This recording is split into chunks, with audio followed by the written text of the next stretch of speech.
Halo teman-teman Profit Lover, ketemu lagi di channel Profit for Living dan kita masih bahas tentang pengalaman pertama kenal dengan kripto dan Bitcoin.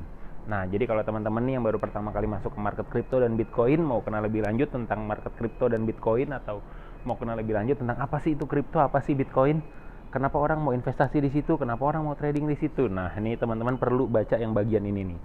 Oke, tapi sebelumnya teman-teman kalau belum yang nyimak part pertama, teman-teman bisa baca di mana di situ saya cerita tentang kalau saya sadar bahwa saya itu gagal miliarder setelah saya kenal dengan yang namanya Bitcoin dan kripto. Oke. Seperti biasa disclaimer on. Nah, di disclaimer ini saya mau bilang bahwa saya bukan master kripto juga bukan jagoan trading. Apa yang saya bagikan ini hanyalah berdasarkan opini dan knowledge yang saya pelajari juga pengalaman saya sebelumnya. Bukan saran dan untuk beli dan jual kripto. Oke, lakukan dior Anda sendiri sebelum memutuskan dan mengambil keputusan finansial Anda. Oke, kita lanjut. Oke, ada di bawah ini materinya. Nah, udah deket nih. Jadi, apa sih itu kripto? Nah, ini kan kita bahas nih. Jadi kalau saya ditanya, kalau saya ditanya nih tentang apa itu cryptocurrency, ya seperti biasa, seperti orang pada umumnya, pasti saya akan menjawab bahwa cryptocurrency itu adalah mata uang digital. Yang mana mata uang digital ini dibuat berdasarkan bahasa sandi-sandi khusus yang disebut dengan bahasa kriptografi dan berjalan di jaringan blockchain. Ya, saya yakin sih, pasti 99% dari Anda akan sedikit bingung dan merasa asing dengan istilah-istilah di atas. Tapi saran saya ikuti aja dulu lah ya. Oke. Nah, sebenarnya kenapa dia pakai bahasa-bahasa sandi ini ya tujuannya sebenarnya supaya penggunaannya ini tidak bisa digandakan. Jadi misalkan kalau kayak kita punya satu Bitcoin ini udah dibelanjakan produk A. Nah, satu Bitcoin ini tidak bisa dibelanjakan lagi produk B karena memang sudah pindah tangan. Jadi ini dibikin supaya ini unik. Oke, jadi nggak segampang itulah di copy paste, kurang lebih gitu. Oke. Nah, dulu saya juga bingung sih sebenarnya waktu pertama kali.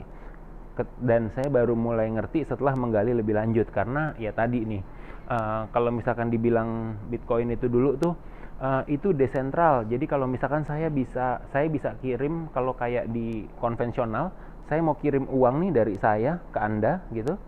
Ya ini tuh uangnya sebenarnya nggak pindah. Katanya kurang lebih kayak gitu. Kalau pakai Bitcoin itu desentral.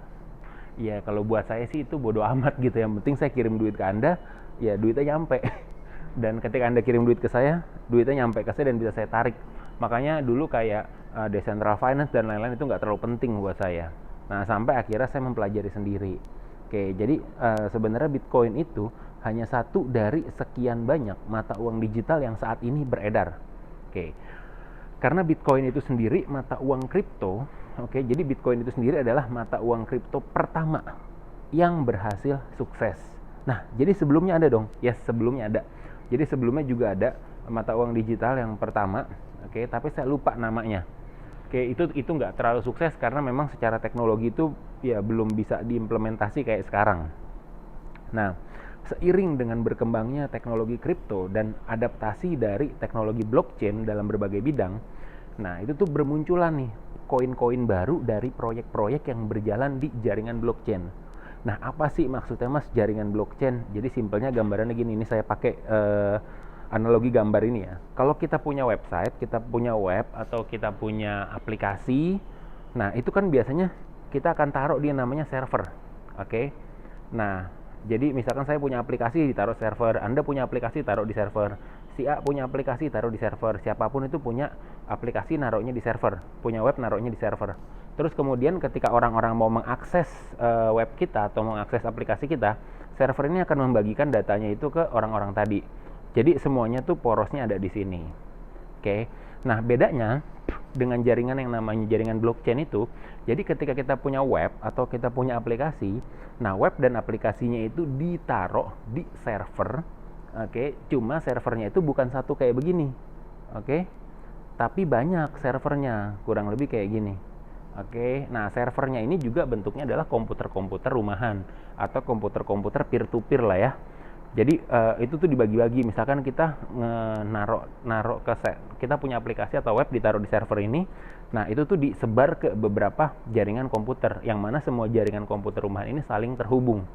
Simpelnya gambarannya kurang lebih kayak gitu. Jadi inilah yang disebut namanya jaringan blockchain. Nah, semuanya ini ya saya agak susah jelasin teknologinya, tapi yang jelas ini namanya teknologi blockchain, kurang lebih kayak gitu. Karena masing-masing masing-masing komputer ini akan mencatat yang namanya blok-blok untuk menyimpan data, kurang lebih kayak gitu, atau menyimpan informasi dari web atau dari aplikasi kita.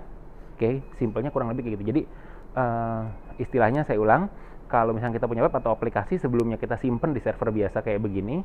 Nah, kalau di jaringan blockchain, kita punya web atau aplikasi, itu disimpannya di jaringan komputer rumahan kayak gini. Itu jaringan blockchain yang mana itu tersebar di mana-mana. Jadi artinya ketika ada satu transaksi, itu tercatat di semua komputer ini. Makanya kalau dibilang mau ngehack, ya itu harus ngehack semuanya. Makanya dibilang itu jaringan blockchain itu susah banget buat dihack. Oke.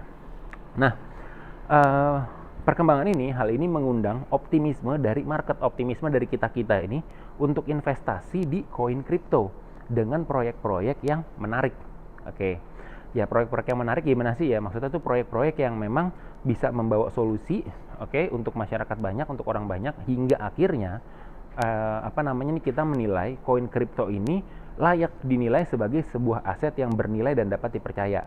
Karena ya cuma sekedar koin kripto doang, kalau misalkan dia nggak punya nilai atau nggak punya nilai sesuatu, ya gimana, ya istilah kata gimana kita nilainya gitu. Nah, karena ada proyek-proyek di balik setiap koin kripto ini, makanya dia jadi dinilai sebagai sebuah aset yang bernilai dan dapat dipercaya. Karena ada trust di situ kan. Oke. Nah, contohnya di gambarannya gini, analoginya saya akan pakai analogi saham. Jadi kalau kita dalam bisnis konvensional, ya misalkan contohnya nih, perusahaan yang depannya tel belakangnya M, saya kasih bintang-bintang. Perusahaan yang depannya uni belakangnya R, saya kasih bintang-bintang. Oke, yang ini produknya ada sabun, shampoo, dan lain-lain kayak gitu. Terus institusi perbankan dan lain-lain. Nah, ketika memang mereka memerlukan modal tambahan, ya kemungkinan besar mereka akan menerbitkan saham kemudian dijual ke publik. Oke. Ini kalau bisnis konvensional. Oke. Kalau bisnis konvensional tadi kan menerbitkan yang namanya saham. Nah, kalau proyek-proyek digital yang berbasis blockchain ini, nah mereka akan menerbitkan yang namanya koin atau token. Oke. Nah, ketika mereka menerbitkan koin atau token, ini adalah sebagai salah satu bentuk untuk melakukan yang namanya early fundraising mungkin, atau ya pendanaan awal. Karena ada juga beberapa proyek-proyek yang sebelum mereka nerbitin token itu, ya itu udah ada kita nyebutnya apa ya, perusahaan modal ventura tuh yang masuk di sana. Karena mereka tertarik dengan proyeknya ini. Oke, nah mereka nerbitin koin dan token ini juga untuk melakukan fundraising untuk pendanaan proyeknya. Oke. Ada juga yang memang koin dan tokennya ini digunakan sebagai alat tukar atau alat pembayaran di dalam jaringan blockchain-nya. Maksudnya gimana, Mas? Oke, kita balik ke analogi tadi gini biar simple. Nah, ini kan server. Namanya server itu kan perlu di-maintain, istilahnya kurang lebih kayak gitulah ya. Sama di jaringan ini, jaringan server ini atau jaringan blockchain ini juga ada orang-orang yang memang melakukan maintain supaya jaringan blockchain ini bisa beroperasi. Ya itu nanti kita sebut mungkin ada yang namanya miner di sana, ada verifikator yang melakukan validasi. Ya intinya ini jaringan ini perlu di-maintain supaya bisa beroperasi. Nah, orang-orang yang terlibat di dalam jaringan ini, dalam proyek-proyek tersebut itu dibayar oleh koin tersebut. Bukan dibayar oleh koin tersebut, dibayar dengan koin tersebut. Simpelnya kurang lebih gitu. Makanya ada yang namanya tuh mining Bitcoin, mining Ethereum. Jadi ya mereka ini mecahin blok-blok di sinilah. Itu bahasan lain lagi tapi nggak akan saya bahas sekarang. Nanti kamu puyeng. Nah, gini lanjut. Yang menarik adalah begini. Nah, ini saya ambil analoginya mirip dengan saham. Ya, cuma ini berbeda dengan saham. Jadi dengan membeli koin atau token yang mereka luncurkan atau yang mereka terbitkan, itu bisa dibilang kita turut mendukung proyek yang mereka punya atau yang mereka miliki, yang sedang mereka bangun. Dari situ kita bisa mendapatkan keuntungan dari kenaikan harga koin atau token tersebut bila proyeknya berkembang. Makanya ada namanya market cap atau market capitalization. Ya, karena harga koinnya melambung dan lain-lain ya. Ya ketika harga koinnya berkembang naik, ya kita juga sebagai pemegang koin tersebut kita turut mengambil keuntungan dari kenaikan harga koin ketika memang proyeknya berkembang.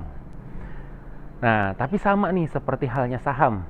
Ada saham-saham yang punya prospek bagus dan ada juga saham-saham yang apa istilah kata ya, punya nilai sehingga itu bisa punya potensi yang menarik di masa depan. Makanya orang tuh invest ke saham tersebut.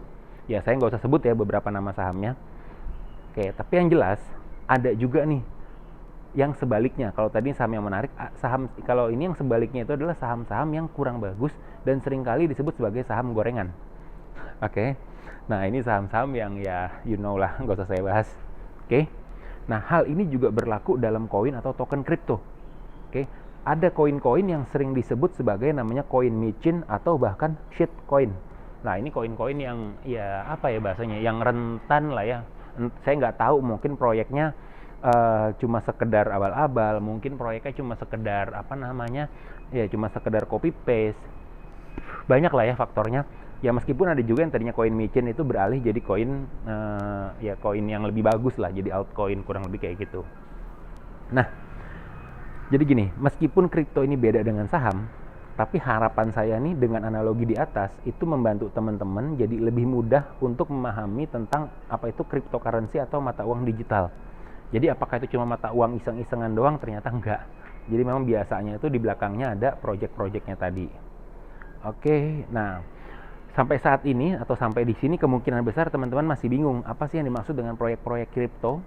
Terus apa namanya, ada apa aja sih proyeknya. Nah, nanti kita bahas di poin bahasan yang lain, atau teman-teman juga bisa cari referensi dari proyek koin-koin kripto tersebut. Karena saking menariknya proyek-proyek ini, oke, ada beberapa orang yang mau investasi dan membeli koin kripto, terus kemudian mereka menjadi kaya dari investasi maupun trading kripto. Terutama banyak ini yang di hodl, atau di hodl itu adalah ditahan atau disimpan gitu. Nah, ini mungkin akan kita bahas dalam bahasan lain di investasi kripto, tapi ya mudah-mudahan apa namanya, apa yang saya bahas tadi dari awal ini sampai bawah sini ini bisa membantu teman-teman untuk menambah wawasan dan menambah informasi tentang apa itu cryptocurrency dan Bitcoin. Oke. Ini di artikel ini juga saya ada kasih referensi yang video yang saya jadikan referensi saat mempelajari tentang Bitcoin dan kripto. Semoga teman-teman ini nanti bisa sempat lihat linknya ada di deskripsi buat nyimak. Oke. Nah, selanjutnya nanti akan kita bahas di video yang lainnya bagaimana cara untuk membeli kripto. Di mana sih cara kita belinya? Kan kalau saham itu kita mesti buka akun sekuritas. Nanti kalau kripto gimana? Oke, sampai ketemu di video yang lain. See you and thank you. Cheers.